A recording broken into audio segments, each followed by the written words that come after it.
My yeast expired last month. It's not gonna rise very much now, huh? That's okay, I'll still use it. Hello, we're back. We're back and we're making pizza today. And I'm so excited. Do you like my hair? Isn't it very cute? Thank you so much for noticing. I wanted to make pizza today. I don't know why. I haven't made pizza in a really long time. I used to make it like once a week. And we are making it from scratch. I'm making my own dough. I'm using the King Arthur Baking Company pizza dough recipe. I'll link it down below. I haven't made it in a long time though. I don't remember if it makes 2 pizzas. I think it makes like 2. It says 1 to 2 standard size. I have 1 pizza stone that is drying and 1 regular baking sheet, and I don't even like making it on the pizza stone, to be honest. I'd rather make it on the baking sheet because I think it gets crispier. Even though I do preheat this, I just like it better on the baking sheet, you know? Let's get started with the dough because we have to let it rise for some time and I'm already hungry. Okay, it says if you're using active dry yeast, you need to dissolve it with a pinch of sugar and 2 tablespoons of lukewarm water. And I heated the water up too long. 2 teaspoons. I have no idea how this is going to turn out because my yeast expired exactly 1 month ago. Oh no, it didn't! It says January 6, 2021. Oh my god, the year is 2022. It expired a year and 1 month ago. Oh my god, you have to let this set for 15 minutes? Okay, we'll set it. We'll see what happens. Do the rest of it first. Okay, I need 3 cups of flour, but we're going to do it right because I'm not weighing it. So I'm going to spoon it into my cup gently. 1, 2, 3.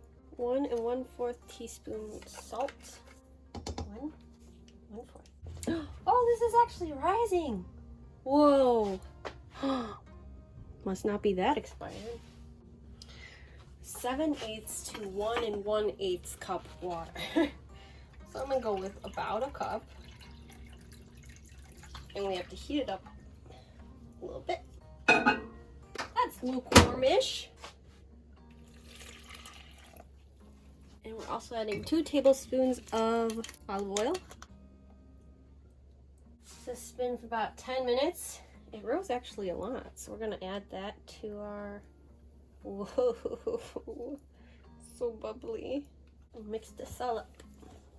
You gotta knead it. Remove the rings. Wash your hands.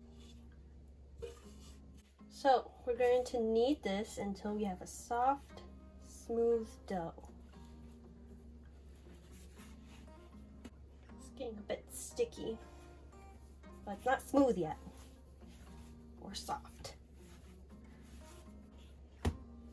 It looks soft and mostly smooth, right? So I washed that bowl that we were mixing in because I only have 1 this size. I'm gonna lightly grease it and place this little baby in here. Should get those edges oiled because it'll expand, and cover with a towel. So since we are making ours today, it's going to take like an hour and a half for this to rise a little bit at room temperature. But you can also make this the day prior and you just put it in the fridge. No, you have to let it sit out for a little bit and then you put it in the fridge and then it'll be ready to go the next day. But if you want to make it same day, you have to wait like an hour and a half. So I'll see you in like an hour and a half. You know when you have like a bag of frozen peas or frozen cheese and you like throw it on the counter to break it up? Or in my case, I threw it on the floor to break it up. And you don't check fully if the bag is sealed or not. Yeah, me too. At least it's not that much though. Okay, it's been almost 60 minutes, not even 90. I can't wait that long. That's too long. I'm hungry. I should have had a snack. You can see my lips are purple because I poured myself a glass of a red blend. But in that 60 minutes, I prepared all of our toppings. I chopped up all the veggies. The cheese is still a little bit frozen, but that's okay. I also have Parmesan and some cheddar. And I have our tomato sauce, and we're just going to add oregano and parsley to the top. It is preheating also, and our dough did not double, but it got a little bit bigger.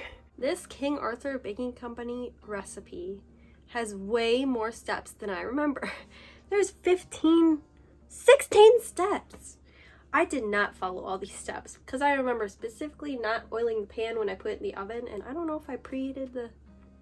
Anyways, I'm just gonna do it how I remember doing it, and I'm gonna show you what I do. But if you want to follow the actual recipe, go to that link and do that. But that's gonna take a long time. They want you to rise it like 3 more times. I'm not doing that. Okay, let us prepare our dough, or our crust. Did not puff up very much, but it did a little bit, so we're gonna work with that. It's very oily in here now. I'm gonna pour this oil onto the pans, actually. Pour that on there.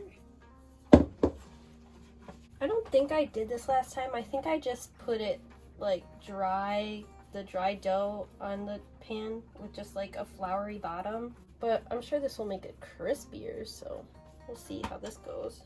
I don't think they tell you to do this, but I did this. So we're making 2. I remember I looked at the recipe. It said it could make 1 like really fat pizza or 2 thinner crust ones.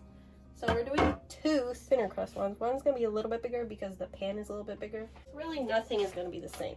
We're gonna put this one to the side for a moment. It's nice and oily on the top, so it shouldn't dry out either. And ours we're gonna make onto a rectangle. Rectangle? We're gonna try to at least. Stretch it out, then roll it a bit. I think it tells you not to roll it, actually. I'm gonna stop telling you what the recipe tells me not to do because I'm not following the recipe very well, obviously. No, you know what? I should not have oiled this. That's okay. We're gonna see if this works. Okay, it's a little bit too floury.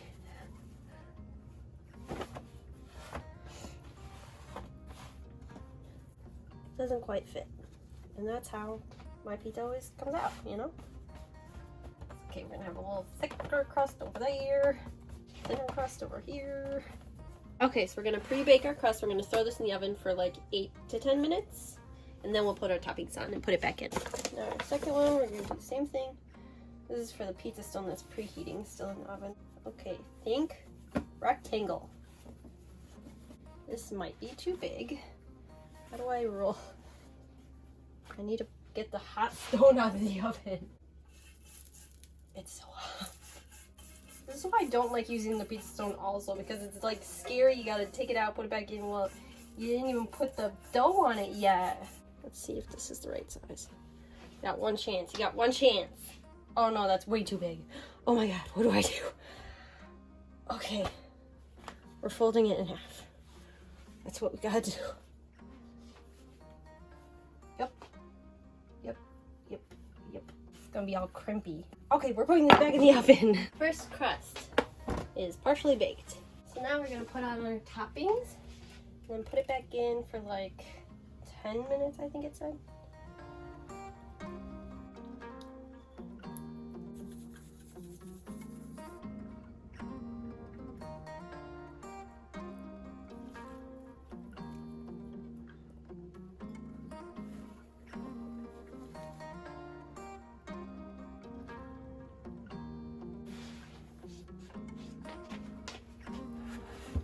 I'm sorry if you think broccoli on pizza is weird, but I had a whole giant Costco-sized bag of broccoli and I need to use it up, so we're putting broccoli on pizza today.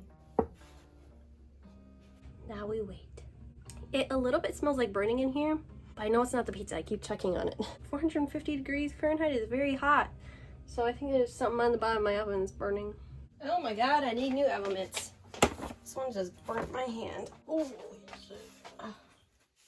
Look at those babies! I have no patience, so I'm gonna cut these because I'm so hungry.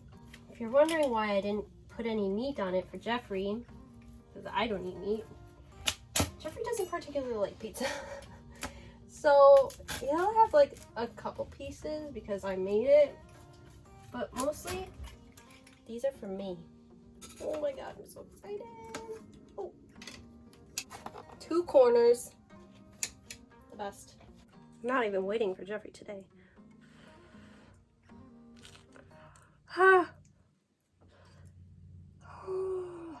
Should have waited.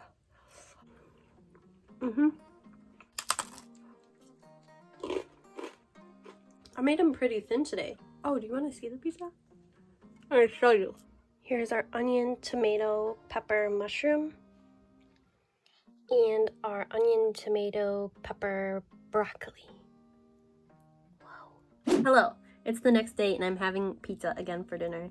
And I heat it up in the air fryer so it's nice and crispy. But I was editing this and I realized that I didn't really give any feedback about the dough or the crust or literally anything because I was just so hungry. So I wanted to mention the reason that I like this recipe is because it's very minimal ingredients, so it's super simple. And even if you don't follow all of the steps like me, it'll still turn out good, even if you mess it up a little bit. Pizza is pizza to me, so I don't really care that much about the steps. That's why I didn't follow them very well. The creping on the second pizza was like unnoticeable, so it was completely fine that I folded it in half. What else do I want to say? I think that's it. Okay, back to yesterday. The link for the dough is in the description. Let me know if you tried it and if it was difficult for you as well. I guess that's it. Thank you for watching. I'll see you next time. Bye!